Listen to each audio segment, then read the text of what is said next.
Let me guess, you're here because you have tried everything with IBS. In fact, I hope that's why you're here, because I hope I can help you. You are that depressed, defeated person that's had all the tests, done all the diets, and it's all come back negative, but you are still experiencing all the symptoms of IBS. If that's you, I hear you. I absolutely do hear you. I would say that 80% of my clients experience IBS, whichever form it shows up. And so what I do with my clients is what I'm going to show you. The first step that I do with my clients is what I'm going to show you today, because I'd like this channel to be a friend to you, a bit of a support network, a guide. What I'd really love is to build a community for people here so they can share tips and ideas. But from my point of view, I want to give you as much value on this channel as possible to take you from that depressed, defeated person who's tried everything to someone that can thrive again. I did have IBS, and IBS kind of lives with you. So you do have to take care for the rest of your life. But you could say that if you were diabetic, or if you were trying to manage your weight in a certain way. So it's just about knowing the right tools, isn't it? And so I'm going to teach you one very simple one today. And the first step to that, well, I'll give you a bit of background on my story, and that might help.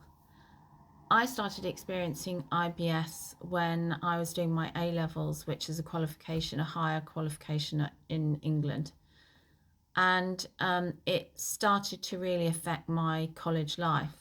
So I became very paranoid about staying for a whole day in college. I started to worry about going into the canteen and had to be very careful about what food I ate. And some days I just couldn't go in because I was so anxious that something was going to happen, because my tummy was really bad first thing in the morning. So you could be one of those people that is fine 1 minute and then it all goes terribly wrong. You may also start to worry about the journeys you can take. Certainly the case with my clients. You may worry that that event that happened last time is going to keep reoccurring, which then limits the places you can go to, but it also makes the problem worse because then you worry about things that haven't actually happened yet, as a classic anxiety loop that we get into. And that's not me accusing, that's me sharing as a similar experience that I had for years. I'm a therapist now because I learned all those tools after college to get me to a place where I could thrive, that I could travel anywhere, I could eat anything, I could do the exercise I wanted. I didn't feel that worry or exhaustion or defeat every day anymore. IBS does live with you, like I've said. It can reoccur, but once you know the tools that work for you, it's gone within a day, if that. And that would be the case if you had a tummy upset or a cold or anything, wouldn't it? So you can easily live your life and thrive again. Having been in that place of defeat with IBS, you can learn to thrive and live again.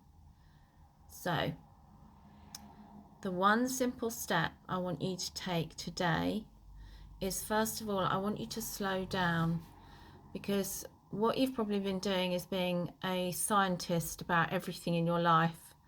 And there are some fantastic other IBS channels on YouTube that will take you into the science and give you lots of ideas. They are really, really good. So please don't stop investigating those if you want to. But what I want to do is make this channel really simple for people that have reached overwhelm and they've got too much information, and it's all making it very, very difficult for them to see what they need to do. So I want you to, while you're on this channel, wipe the slate clean. I want you to start again. Let me help you start again. I know that's very difficult. You may say, well, how can I start again after all the drama and experiences I've gone through? I'm just terrified of everything. I do hear you, and that's very similar to all my clients. And they're all different ages, all different ages. So the first simple step is to slow down, really slow everything down. Make it a clean slate. And then this is random. It's random, but I don't care. And that's exactly what I'd say to my clients. I want you to Google a picture of your digestion. So you can do it as a photograph if you're into gory, or you do it as just an illustration. But I want you to get a clear idea of where your digestion starts and where it ends, and that is crucial to healing. And I want to help you heal. I'd like this community to grow so we can start sharing ideas, because it's lovely, isn't it, to have something that you can just share together that's free. Or you can do my course, but I'll explain that in another video. There is a 6 to 8 session course that you can do with me. But for now, just Google that picture of the digestion. Because I remember when I was first experiencing IBS, I was so overwhelmed by all the pain and discomfort and the alarm that brought, that I didn't actually really want to know anything about my stomach or my digestion. I just knew that it was going horribly wrong, and I felt like this was this evil thing that was taking over my life, and I felt out of control and really weak and exhausted. But the first step actually is to get a really clear understanding of where your digestion begins and when it ends, and where it ends, and just picture that on your tummy, and then start to notice where the pain is most. Don't worry if your tummy is fully bloated all over and you can't really work it out.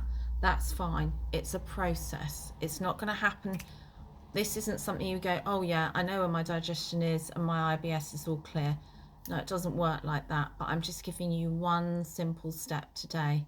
And I promise you, it's starting you on your journey from being in comfort, in constant discomfort and defeat, to being able to thrive again, and more importantly, having peace and being back in control.